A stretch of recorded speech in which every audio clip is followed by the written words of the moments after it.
Hey everyone, it's Ashley from the Art Factory here to show you how to face paint a unicorn. So go ahead and grab your 1/2" Art Factory filbert brush, fill it up with some Superstar white, and draw in your 2 ears. I like to make them kind of like big pointy teardrops that are slightly pointed toward each other.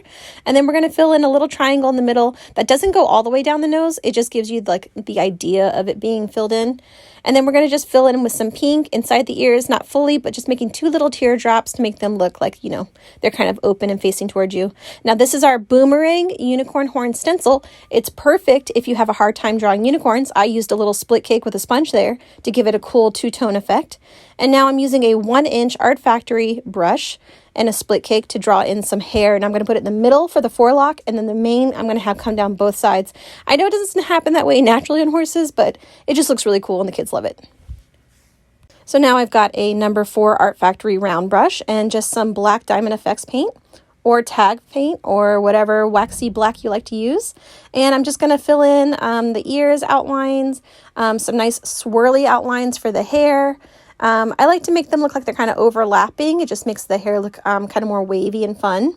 And then when you're done with that, you can go up and quickly outline the spaces that are left from the stencil in your little horn on the top. Make sure it's nice and pointy and small and delicate. It's really cute that way. And then that same brush, just using some white, wax-based paint. This is white Diamond Effects. And I'm just adding in some twinkle stars, some little highlights on the horn, and that's it. You're done. How cute is this little face? It's super, super popular. You can get all of these supplies at artfactorystore.com, including the brushes, the paint, and the practice board. Have a great day, guys.